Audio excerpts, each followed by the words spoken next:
And hello and welcome to another episode of CISO Tradecraft, the podcast that provides you with the information, knowledge, and wisdom to be a more effective cybersecurity leader. My name is Jim Arcardi, and today we're going to spend some time with Sounil Yu, the author of Cyber Defense Matrix, the essential guide to navigating the cybersecurity landscape. But he's done a whole lot more than that. For those of you who are listening in, please make sure that you're subscribing to us and share us with your friends on LinkedIn. But before we go into today's episode, let me share with you a word from our sponsor. Did you know the largest ransomware payment ever made was $40 million? Conventional ransomware defense doesn't address the real issue, open access to critical data. An employee can access 17 million files on day one. Varonis reduces your ransomware blast radius by showing you where your company's critical data is overexposed and automatically locking it down. Let Varonis test your ransomware readiness to see where you stack up. It's free, customizable, and non-intrusive. Visit varonis.com/CISO Tradecraft. Sounil, welcome to the virtual studio. Thanks, G-Mark. It's great to be here. And by the way, G-Mark, I should say I've known you for a while. You have a great radio voice. And I know that there's a joke associated with that too, but Yeah, I love your it says radio you voice. got a face for radio. Yes. But I figured if I ever washed out in cybersecurity, I could do voiceovers for cereal Yes, you commercials sure or something could. like that. But as you mentioned, well, we've known each other for a number of years, and I first had a chance to get to know you, was it 2014? So wow, it's 8 years ago. At Mach 37, which is a cybersecurity accelerator out of Herndon, Virginia, and I was part of the second class. And I think you and I were both part of the STARS network of advisors. And I remember that they were looking at stuff. I was talking to one of the guys there and about the upcoming class, and I said, it's nicer, it's more fun to work on your own issue than somebody else's, your own business. He said, well, the applications are open until Friday, and they've been open for 5 months. So Wednesday night, I call up a couple friends, and Thursday I recorded a video, and Friday at 10:30 at night I uploaded the stuff, and I think the next Tuesday, I got a call with a couple follow-on questions. Didn't think anything of it. And then Friday, they called up and said, congratulations, you beat out 39 other applicants. You're in. I said, I'm in what? I said, you're in the cohort. Be here Monday. I said, like, Wow. Monday? They go, yeah, as in 3 days Monday. Now, I live in Florida. This is out in yeah. Virginia. And I hadn't tell my wife about this because I wasn't expecting it. But you are one of the kind of luminaries, if I will, a person of great insight and advice there. So tell me a little bit about your background and how you got here, and we'll talk a little bit about Mach 37, but really want to get into the cyber defense matrix. Yeah, actually, Mach 37 has more than a passing importance as it relates to the cyber defense matrix. Mach 37 was the first place where I actually showed the cyber defense matrix to anybody in the public. So yeah, so it has an interesting place in my heart for that reason. When I was at Mach 37, when we met, I was at Bank of America as their chief security scientist, and part of my remit at the time was to look at all the new and emerging startups to see how those capabilities would fit into the portfolio of security functions or capabilities that we needed at Bank of America. So it was in that capacity that I was there to mentor startups like yours and to find ones that would be appropriate for use at Bank of America. But the challenge that we had and we still have to some degree is just getting our arms around the broad range of capabilities that are out there. How do we know what each of these different companies do? How do they fit into any sort of meaningful framework? And that was a struggle for me for a while until I came up with the cyber defense matrix. So that was, you had looked at a lot of things. You'd also work kind of in the advisor. Were you in the VC world at all at any point? I spent a year in VC last year in between my time at Bank of America and where I am now. So I'm the CISO at Jupiter One, which is a cybersecurity startup in and of itself.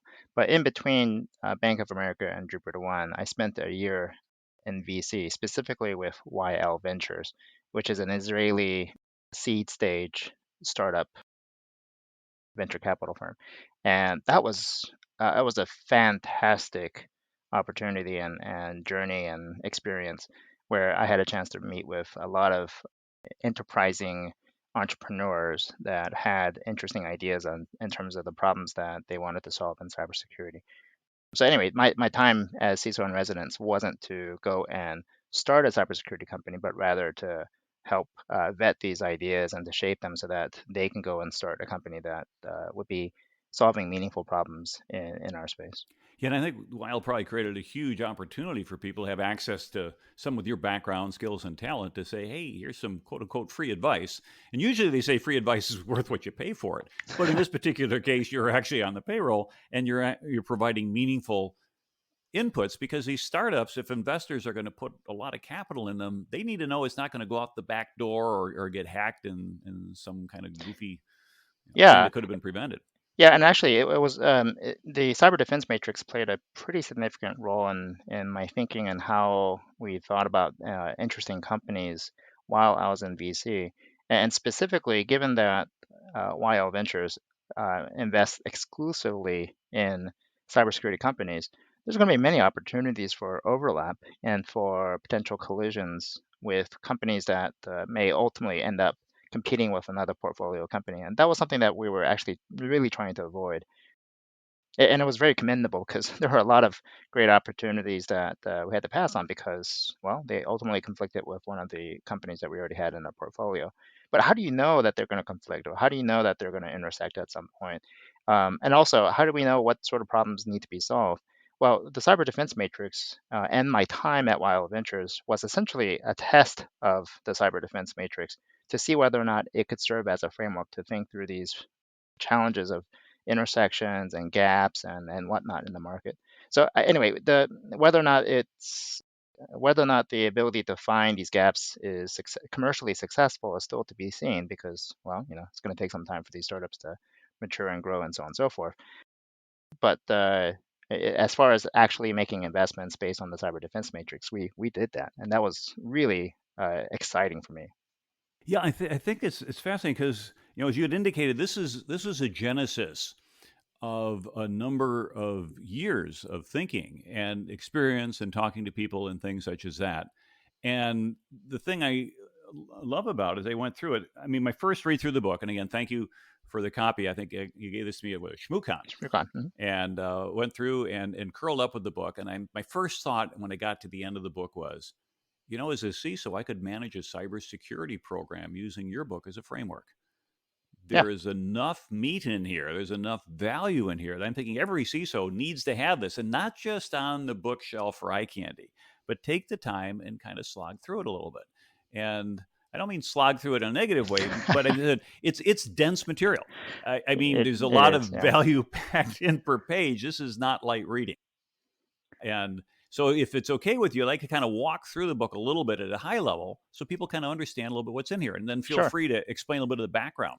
Yeah. Well, actually, let me caveat a couple things. And by the way, as far as the link for the book is concerned, it took me 2 years to write this, but at the same time, I love the old adage, which is, I would have written you a shorter letter if I had more time. Well, I had a lot of time, and I hope I was able to write a shorter letter, so to speak.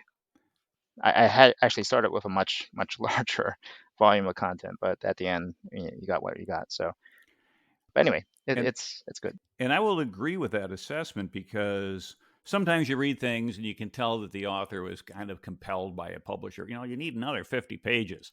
And I didn't see any fluff in here. This went right to the point. And it starts out with the introduction, and I love your statement, basically saying the cyber ecosystem is hopelessly disorganized. And a lot of us face that. You go to RSA, that's coming up very shortly. And what will happen then is that you get there, and I remember the being in the Moscone Center. Last time I was at RSA, I was a speaker, and I'm thinking, I'm competing against almost a dozen other speakers at this very instant for eyeballs and butts and seats, as well as everybody who's trying to get down there to the vendor showcase in the Moscone Center on both sides, plus the stuff in the middle. And you don't realize how many businesses are in the cybersecurity space until you actually show up at a place like that and they give you a vendor directory that looks like the Manhattan phone book. And so the lack of organization and some of the organization that we tend to place in the cybersecurity world is dictated, if that's the right word, inferred by the Gartner Group. And all of us have gone through the magic quadrant, and we understand that the goal is be high and to the right, be magic with an ability to execute and a complete vision. And you do that, and wow, you win. And then, of course, most people don't realize if you actually go onto the Gartner website, you try to buy one of these things, it's $2,000 a copy. So how come everybody gets them? Because the folks who finish high end right are given republishing rights for a fee, of course, and then you get access to it. So the winners will kind of brag about themselves. But the concern that I had in a situation like that is it's very vendor focused rather than industry focused. And then sometimes EDR and XDR and EPP, they're going to change them, move them, and companies get dumped into a bucket. But that's not really what we do. And Gartner says that's the bucket we put you in. But you've taken a totally agnostic view from a vendor perspective, and you've classified in basically a two-dimensional matrix, although you mentioned a little bit as a third. But the first one is something I think everybody can relate to in this cybersecurity framework: identify, protect, detect, respond, recover. And those you describe as functions. But then what's interesting is that if you map those five different functions into five different asset classes: devices, networks, applications, data, and users. And as you point out, those are all mutually exclusive terms. And so you end up with, in math, it would be like a one-to-one and onto relationship where everything has a place and nothing doesn't fit. It's a double negative. But that way, it's a lot of power in that. What were your thoughts about coming up with that idea of creating essentially something where, it's the old joke about the college finalists is define the universe, cite three examples. And I think you've defined the universe here. Well, all right, there's a lot to unpack here. So first is that the framework, I was trying to have what we call a mutually exclusive, comprehensively exhaustive framework, or MISI. And MISI frameworks are extremely hard to develop because how can you ensure that things are mutually exclusive but also comprehensively exhaustive? I don't know to what degree it truly is MISI, but it is arguably one of the more MISI frameworks that are out there. Now, that poses a number of challenges as well, because vendors will come in and say, well, you ask them, well, where do you fit in the matrix? And of course, the standard answer is, I fit everywhere, or I fit in all these boxes. And I think as a way to force ourselves to really think about the nature of the capability, trying to squeeze something into a single box actually becomes a great thought exercise. And that's really where you're going back to the Gardner issue being a particular problem, because you take a particular category that you take a particular category that Gardner creates, and even if a vendor expands their suite of capabilities, they still fit into this one particular category that Gardner creates. Whereas the cyber defense matrix essentially outlines functional categories across all these different types of asset classes. And it allows us to basically broaden the scope of the kind of capabilities that we need to think through. I've actually proposed to Gartner, hey, you should look at the cyber defense matrix and find a way to align some of the categories that they have to it. And I even told them you might be able to even sell more of those reports because you actually end up with more categories. But anyway, that said, they're out to there's a money making opportunity that they have, and there's certainly some value that they bring to the community in terms of just being able to distill some of these capabilities into terminology and language that the mass populace can understand. But it doesn't necessarily help us understand completeness, and that's essentially the goal of the cyber defense matrix. How do we understand completeness? And it does, as they say, it paints into the corners very nicely. So with that 5x5, and again, since this is like a radio show, people can't look at it. So identify, protect, detect, respond, recover, It's a bingo and card. Yeah. yeah, and then devices, networks, applications, data, and users. But at the bottom, then you have an additional kind of dependencies on people, technology, and process. And you show that there's sort of a shift Mhm. on the people technology. Can you describe that a little bit? Yeah, so this degree of dependency spectrum that is on the bottom of the matrix is actually one of the more interesting aspects of the framework itself.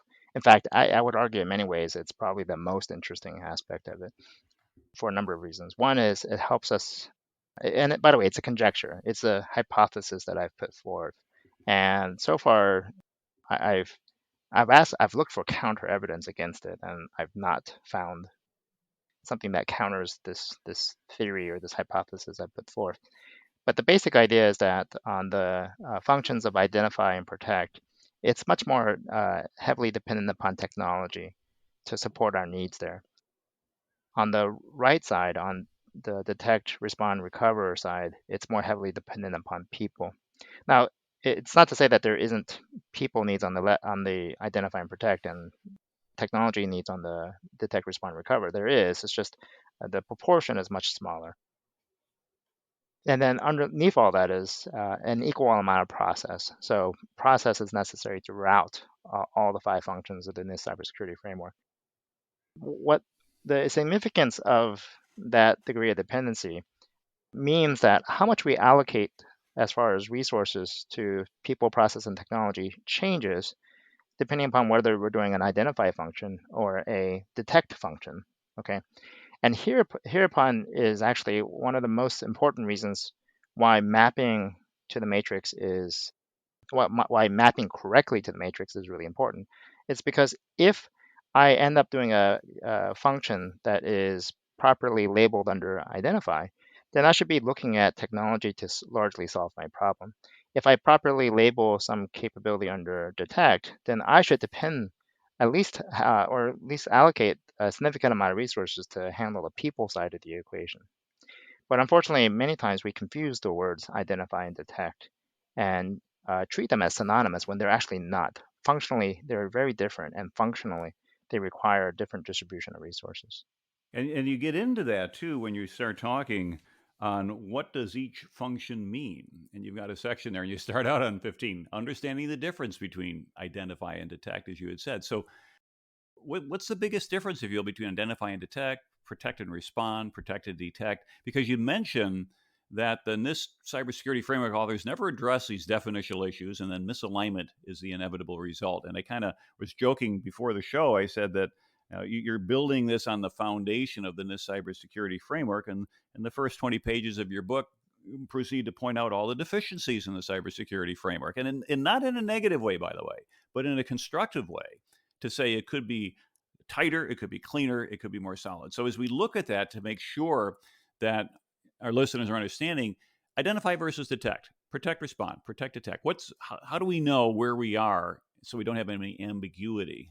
Yeah, so the NIST cybersecurity framework was a very noble attempt to try to bring some order to this chaos. The biggest challenge really was that a lot of us come in with baggage around what we think these words actually mean. And as you pointed out, the many of the definitions that NIST uses to define, let's say, the word identify, uses the word detect and vice versa. In the word detect, they use the word identify. Well, it's not very helpful if you use these words in such a way that they're literally interchangeable in the definition itself. So what I tried to do in the book was to avoid using those words at all to define those words. I wanted to be able to define what those activities are from a functional standpoint and then go about enumerating those kinds of activities. So instead of you saying the word identify, I would say, well, this first function involves, for example, inventorying and then prioritizing and then looking for vulnerabilities and attack surfaces and doing a threat assessment. So all these things that we do in this first function, we happen to put the label, quote, identify, right? Now, you asked the question, like, what's the main difference? How can you discern between identify and detect or protect and respond and all these other activities that we do? Well, one of the main differentiators I try to articulate in the book is this notion of left and right of boom. So boom occurs between protect and detect, and left of boom is everything that you do to avoid the boom, a boom being some negative event that you're trying to avoid. And then right of boom is everything that you do to discover or to find that event that occurred, and then subsequently address it through the different actions that you can perform within your environment. So then that provides a really simple distinction between the words identify and detect in terms of the functional differences between them. Left of boom is things to understand the structure of your environment and the weaknesses associated with that. On the right of boom, you're looking for exploitation against those weaknesses, and you want to get situational awareness and understand what happened past tense. So those activities then align pretty nicely with either identify on the left or detect on the right. And then it goes on from there. So really, in the identify protect phase, that's sort of our prepping the battlefield, so to speak. We're developing our policies, our procedures, we're acquiring our tools, our assets, we're drilling, we're making sure we're ready to go. But it all comes down to when all of a sudden, boom, happens, and then we're in response mode. And our ability to respond faster than the attacker, that is to say, get inside their OODA loop, observe, orient, decide, and act. And if we can respond faster, they can pull off whatever it is they're pulling off. You catch them in the lobby, so to speak, with the bag of money, rather than giving a description of the getaway car to the cops. Yeah, yeah, and one of the things that we oftentimes confuse is this notion of a protect action being considered a respond action. So a lot of times we'll say, oh, we got to patch that because that is our response to some vulnerability being exploited. Yes, we absolutely want to patch that, but that's actually not a respond action. That's actually a protect action because the point of patching is to prevent the next time getting compromised. And one of the ways to think about this, the best analogy to give is consider the activity that you do when it comes to a fire. Okay, so you find a weakness in your house, and that weakness is you have wood that catches fire with a single match. Okay, so it's not very flame proof. It's not fire retardant. Okay, well, what tools do you use to replace or to fix that issue, to patch that wood? Consider that from the type of tools that you use when your house is actually on fire. Okay, when your house is on fire, you're using hoses and waters and axes, and those are not patching tools. They are not protective tools. They're absolutely response tools. So likewise, in cybersecurity, we have really a different set of tools for response than we do for protection. But we oftentimes conflate them and say, well, we're going to patch this. That's our response. No, not really. That's a protect function. Your response is going to be entirely different. The type of tools that you use for response are going to be entirely different. And what you get to here was your third chapter on mapping security technologies and categories. And as I shared with you before, I had to read that chapter about 4 times. And not because you don't write well, but because I had to get inside your head. Because as I'm looking at the identify, protect, and recover, you're mapping that to the first order asset that's the subject of the thing. This is the thing that is being identified, not the tool that's doing the identification, but the thing that's being identified. And then on the detect, it's all about the use case. And for response, it's okay, what was the asset being responded to? And that takes a little bit of reorienting. Yeah, that one, yes, that is a lot. That's very difficult to convey properly in words, and it's oftentimes much easier just to explain it verbally, which is how I'm doing it now. So you pointed out a couple things, so let's walk through them one by one. So first is this notion of first order versus second order and third order functions. So oftentimes what I will hear from vendors is my product protects your data. And of course, data is important to a lot of people. So therefore, if I buy your tool, then it'll protect my data. Well, if I buy antivirus, is it actually protecting my data or is it protecting my device? And I would argue as a first order function, it's protecting my device. As a second order function, it's protecting whatever data is on that device. But it doesn't protect the data directly, it protects it indirectly. So the device includes the operating system, then, from your perspective, not just the hardware. Yeah, yeah, and and that's actually one of the issues I had in trying to describe the term applications, because, well, what is an application? Is that like Microsoft Office, or is that code that you download on GitHub or programs that you create? And it's applications as I define it, it's definitely more the latter. It's programs that you create and less programs that you buy and programs that you install. So the programs that you buy and install, I generally lump that under devices. Mm-hmm. So Windows, and most of the thick client applications that we install on your endpoint. So anyway, the perspective of first order, what a capability does on a first order level is what I try to focus on the mapping. Now, it gets a little harder, though, when we're starting to deal with things like detect and respond, or specifically detect, because when it comes to detect, we're actually consuming data from multiple sources around the asset that is compromised. In fact, one of the things I've been thinking through is, should I even trust the asset that has been compromised anymore, right? If, for example, Gmark, let's say you're an insider, okay? Should I trust inputs from you anymore if you're an insider, if you've been a compromised individual? Yeah, I mean, If well, up to the point that you identify the compromise, you've been trusting that asset. But usually that compromise awareness takes place right of boom. And so then you're like, when did boom happen? When did this asset get compromised? And how far back should I not trust the telemetry I've been seeing? Which Right. is almost an independent question, but it's an important one that sometimes we don't ask.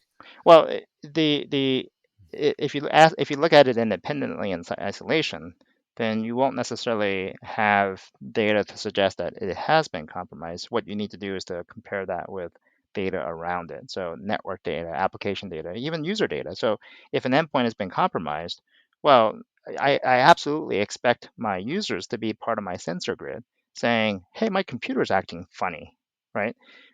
Or if your user has been compromised, it's become an insider threat, then I expect my devices to tell me something about the user. I expect my network to tell me something about the user.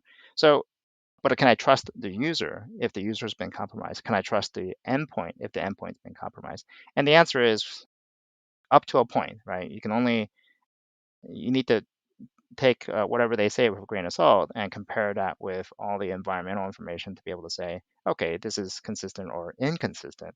And if it's inconsistent, then it warrants an investigation. So anyway, this whole notion of what's the proper mapping for most of the functions of identify, protect, respond, and recover, it's a pretty much of a direct mapping, first order mapping of what the asset that that function is applying to. When it comes to detect, it's what what asset are you trying to what's the use case for the compromise that you're trying to to uncover, and the use case may involve the consumption of data outside of that particular asset, but the use case is still to find compromise of that asset. So we take something like a network intrusion detection system and we say, okay, that's it. Well, it's a detection system, so detect sounds the right place. And well, device, application, network, data users, network. And that was a gimme. Okay, that's the 101 type classification that worked a little bit easily. But then when you got to just IDS, all right, and you're smiling a little bit, I'll still give intrusion detection system the detect, but where does it fit in terms of the asset class and why? Okay, so this is another. Okay, so I have to first say that in everything that I'm doing, I'm trying to be internally consistent, Mm-hmm. and that internal consistency, it causes me to encounter some really weird anomalies in our terminology. And as a result of that, I personally have cognitive dissonance, and this causes cognitive dissonance for anyone else who also hears this as well. So I mentioned just a moment ago, when it comes to the use cases for detect, it consumes data from outside of that environment. But for the other functions, identify, protect, respond, recover, it's for the asset itself. So where does a network intrusion detection system go? Well, first of all, it the question really is, what function does it fall into? And you would think that the function is detect because it has the word detect in it. However, is it truly a detection function? Okay, as I would describe in the definition of detect. And it turns out it, and I make this argument in the book, that I would actually place network IDS as a protect function. Okay. Now you may wonder, like, wow, whoa, how's that the case? Well, let me walk you through an example. If I took a IPS, an intrusion prevention system, and I said, okay, you know what? I don't want to block anything. I just want to basically just log all the traffic and anything interesting that comes through. Well, effectively, it becomes an IDS, right? Mm-hmm. But I don't think anyone would disagree with me that a network intrusion prevention system is under protect network. network protect is the category it's in. The question I pose, though, is what difference does it make in the mapping?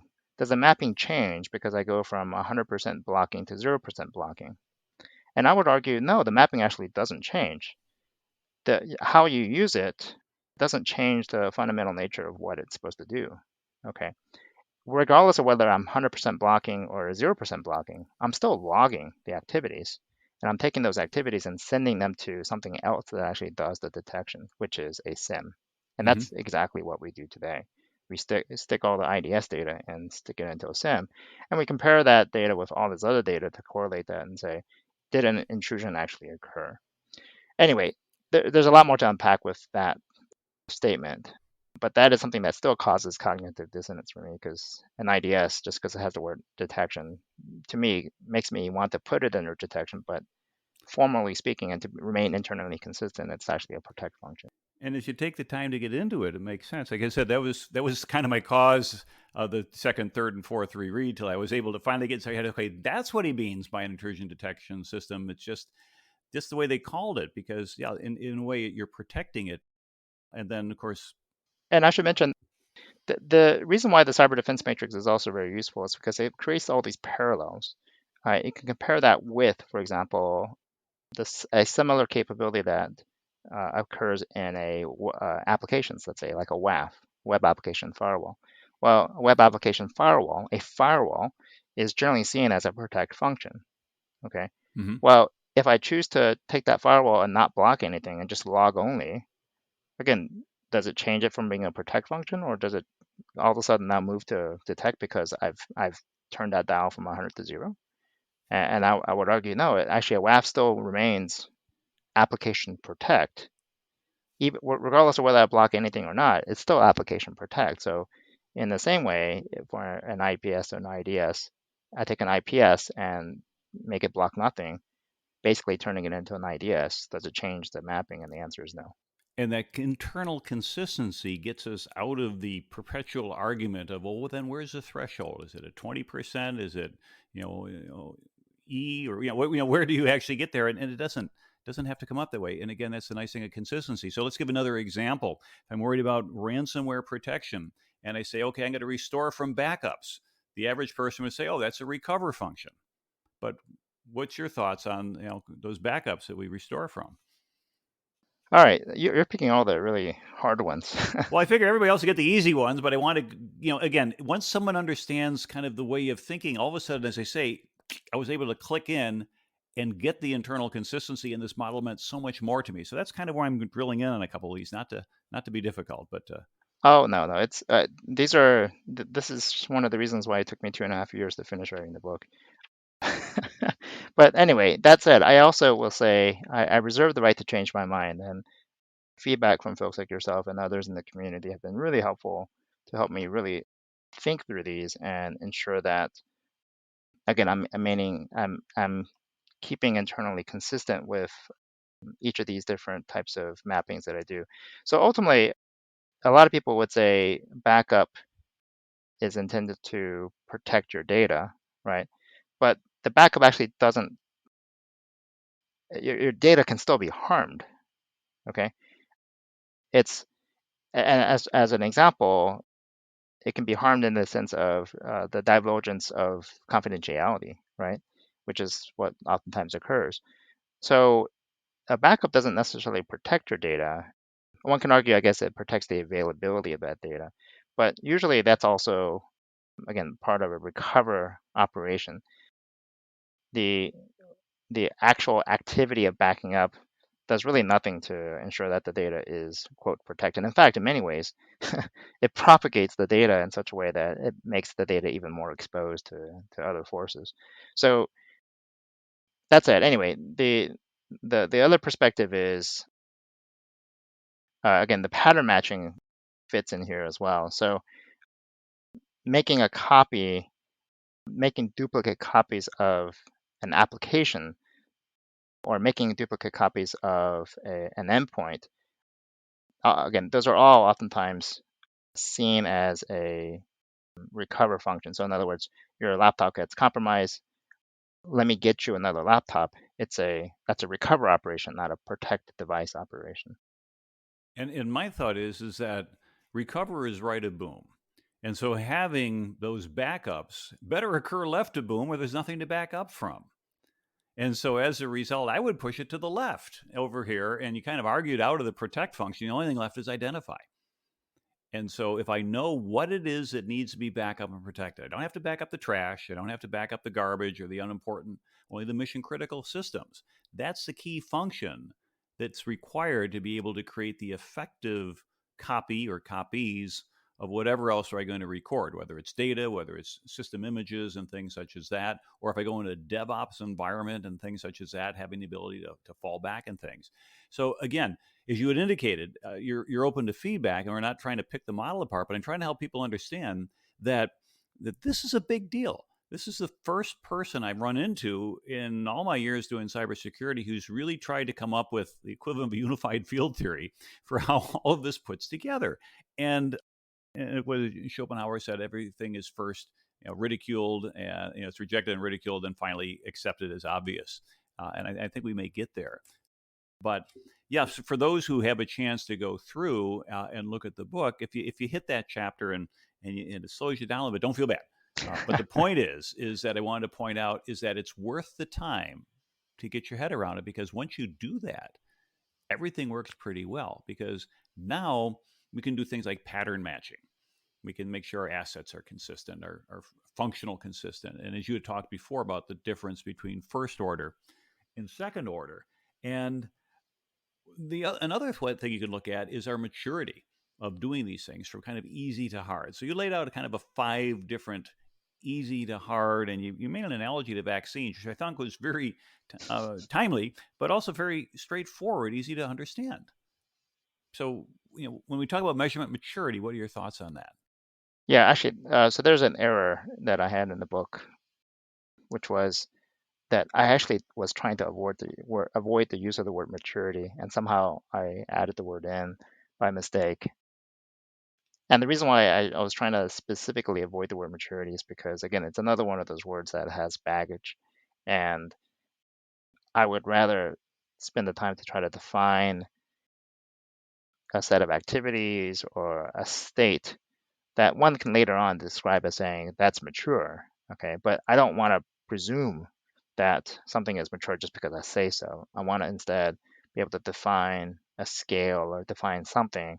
And then someone wants to slap the word maturity on it, they're welcome to do so. But in later revisions, for those who get the later revisions, you'll note that there's not a single use of the word maturity in the book whatsoever. Okay, now what G Mark was talking about was I tried to describe 5 levels of measurement health. And that 5 levels is really tied to this notion that in many measurement programs that we have in various organizations, the type of measurements that we oftentimes want is nowhere close to the type of measurements that we actually have. The type of measurements that we really want are, is this investment worth it? Is the product working is it working as efficiently or effectively as we had hoped? And those are, of course, I mean, those are the kind of measurements that we absolutely want. But oftentimes, the best measurements that we can get are, did we buy the product? Have we actually installed it? Where is it installed? And did we turn on these different features? And part of my argument in the book is to say, if we're trying to hope for these higher level measurements, these harder measurements, but we don't even have these foundational measurements of, is it installed? What does it cover? Then we should not give much credibility to these higher level measurements because we don't even have the foundational level measurements. So it's almost like a hierarchy, kind of like a Maslow's, where you can't get to the higher levels without completing the lower level. But once you've kind of reached saturation, a lower level, more effort there is not going to help. It's not going to improve your security posture. I'm not sure if I would go as far as saying it won't necessarily help, but I would say your confidence in understanding whether or not this investment is actually meaningful and worth it is debatable if you don't have measurements around like coverage or utilization. So if you don't have those kind of measurements, then how could you make any sort of claim that the product that you bought or the capability that you have is actually meaningfully providing the value that you're looking for. So the relative difficulty scale that you lay out in the book is the first is presence, does the capacity even exist? Hmm. Number two is coverage, is the capability enabled? Number three, utilization, are all available features enabled? Number four, getting a little bit more difficult, how the performance, how well does the capability work? And number five, how cost efficient is the capability? And I almost thought that could be, five could be distributed across them. But the vaccine analogy, just to be brief, I want to get in one other chapter here, and then we're gonna run out of time halfway through your book, and we might have to get you back on the show again. But Sure. on the presence, the vaccine analogy, like, is there a vaccine? If there isn't one, then you got to operate around it. And on the coverage, is that how broadly has it been distributed? If it's all sitting in a warehouse, it's not helping a whole lot. Yeah. And then on And has it utilization, actually been opened? I mean, are we right, actually starting to disp Yeah. right. And then utilization is how many times have you actually given people doses? All right. It's nice that they exist and it's nice that it's in a warehouse, but it doesn't help until you actually get it into people. And then, of course, number four is on performance. Does the vaccine work well? And how long does it provide your protection before you might have to go ahead and go back again? And then the last one, the hard one, if you will, is the efficiency.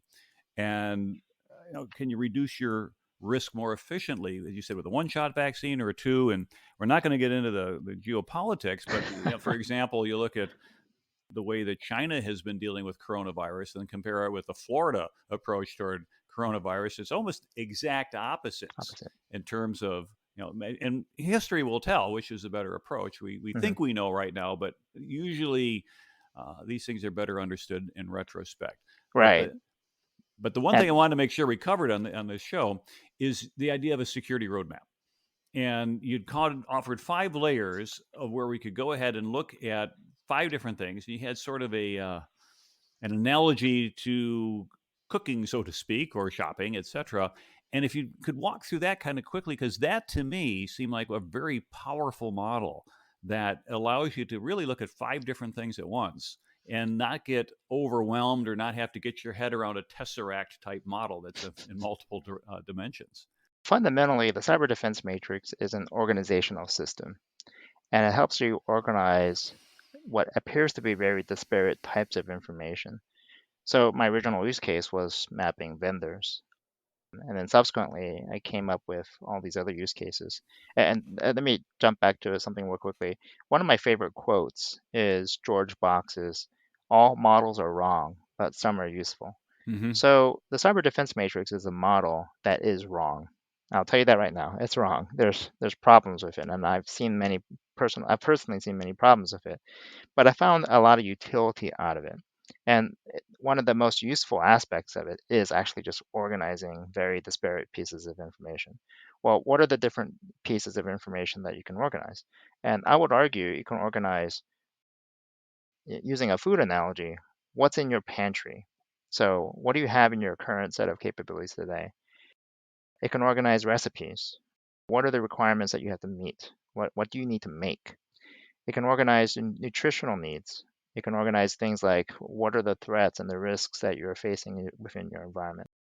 It can organize things that are in the market, the grocery store.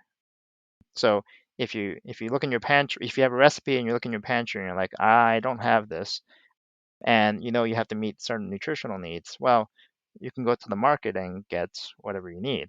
But you get to the market and you see products that are full of gluten and dairy, and let's suppose you have allergies. Okay, so you can also map allergies, or what I would call business constraints, these sort of things that make it really difficult for you to implement a certain security control. So these are very different things, but they're all things that we have to deal with in cybersecurity.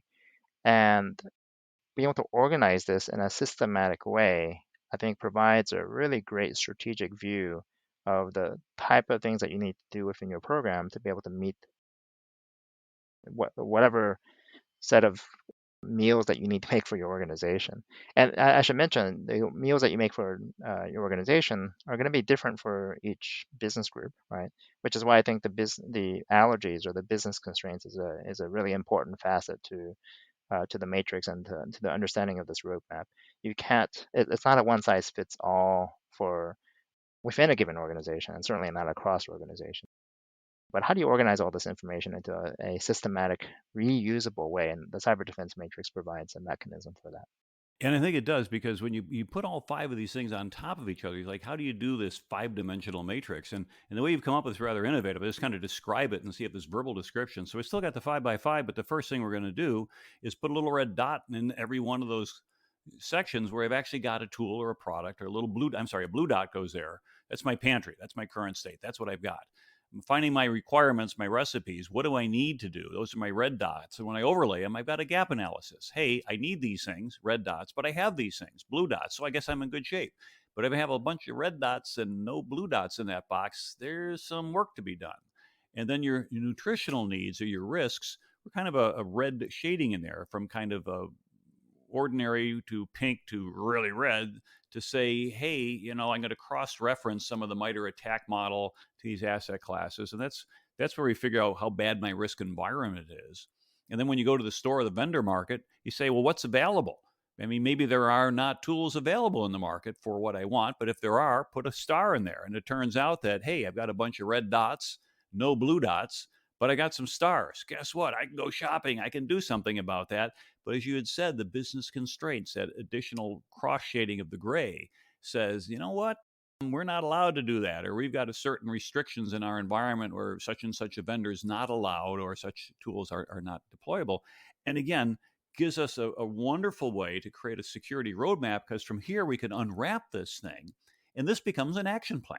This is something that can drive procurement, it can drive strategy, it can drive briefings to the board and say, here's where we're at, here's where we need to be, here's what we need, and here's our resource requirements. And if you choose to fund them, here's where we can be in a year. Or if you choose not to fund them, then here's the risk we need to accept. Yeah, so for those who are listening, Mark went through all these symbols, and it's like trying to describe a literal map of the United States without actually Yeah. visually seeing it. So it's a little hard to grasp if you're not able to see this in person. But even if you were to see it, I should warn you, the symbology may be still difficult to understand because if you were, let's say, a 5-year-old and you saw a map for the first time, you'd have difficulty interpreting what all these different symbols mean. And so it will take some time for us to grasp the symbology and the significance of the symbology.